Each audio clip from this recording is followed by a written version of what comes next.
જય માતાજી મિત્રો, આજના નવા જ વિડીયોની અંદર તમારા બધાનું સ્વાગત છે. અને પશુપાલક મિત્રો અને ખેડૂત મિત્રો, ખરેખર અમુક પશુપાલન મિત્રો એવા હોય છે કે ગાયો અને ભેંસો રાખતા હોય છે.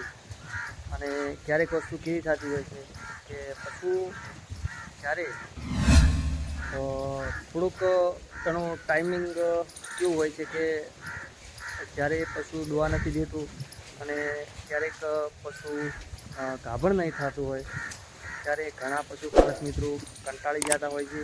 અને એવું થતું હોય છે પશુપાલકને કે ભાઈ આપણે હવે આ ધંધાની અંદર કોઈ રસ નથી અને ખરેખર આની અંદર કોઈ નફો નથી થતો અને નુકસાન થાય છે.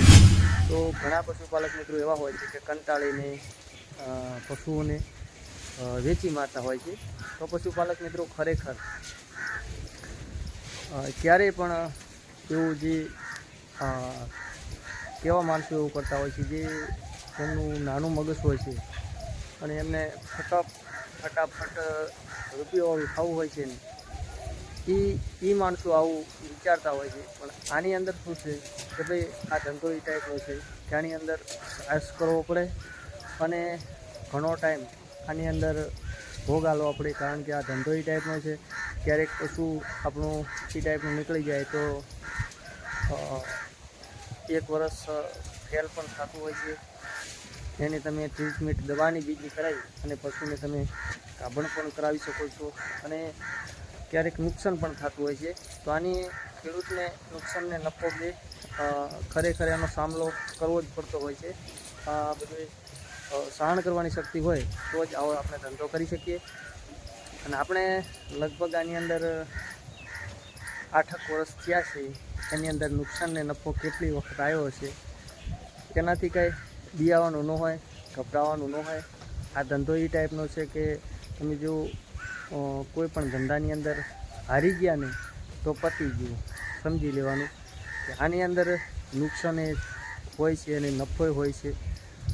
આપણે આની અંદર કોઈ દિવસ હાર નથી માની પશુપાલનની અંદર, પણ આની અંદર આપણને જાણવા અને જોવા પણ બહુ સારું મળ્યું છે કે જેટલું તમે આની અંદર ધંધાની અંદર છે ને તમે જુઓ ને આમ તો અમુક ટાઈમે આપણને એવું લાગતું હોય છે કે ભાઈ પશુની અંદર આપણને કાંઈ મજા નથી આવતી. કેમ નથી મજા આવતી? કારણ કે અમુક ટાઈમે પશુ વિયાવાને થોડોક ગેપ પડી જતું હોય છે, ત્યારે તમારું ડેરીમાં દૂધ ન જતું હોય ત્યારે તમને એમ થાય કે ભાઈ હવે કાંઈ આમાં સારી માથે છે, નાની મહેનતે માથે છે. એવું જો વિચારતા હોય ને તો ખરેખર પશુ આપણાથી રહે જ નહીં. કારણ કે આની અંદર તો શું કે 4 મહિના પછી પગારે બંધ થઈ જતો હોય છે બધું. પણ જ્યારે પશુ બધા તમારા એક સરખા વિયાઈ જાય ને ત્યારે નફો પણ સારો બેહતો હોય છે. અને આપણે પશુ રાખી અને આની અંદર આપણને બહુ સારું જાણવાને જોવા એવું મળ્યું છે કે ક્યારેક થોડુંક એવું રહેતું હોય છે પણ નફો સારો થતો હોય છે.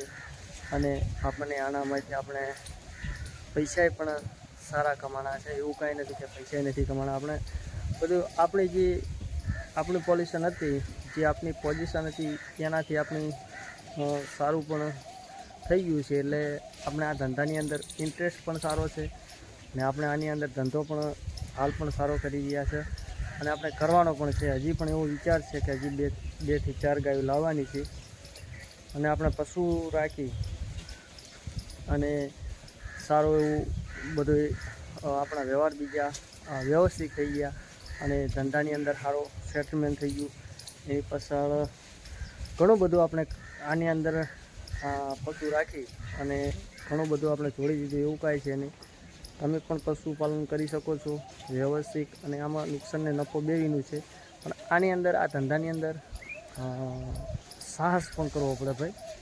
એટલે ખરેખર પશુપાલક મિત્રો અને ખેડૂત મિત્રો ક્યારેક કોઈ પણ તમે ધંધો કરો એ તમે 2 થી 3 વર્ષ વિચારીને જ કરો કે આની અંદર નુકસાન કે નફો એકદમનો આપણે ધંધો કરવો છે, 100% કરવો છે તો જ તમારાથી ધંધો થશે, નકે નહીં થાય.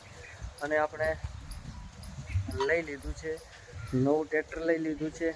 હવે એની અંદર આપણે જૂનું હતું એક્સચેન્જ કરી દીધું છે.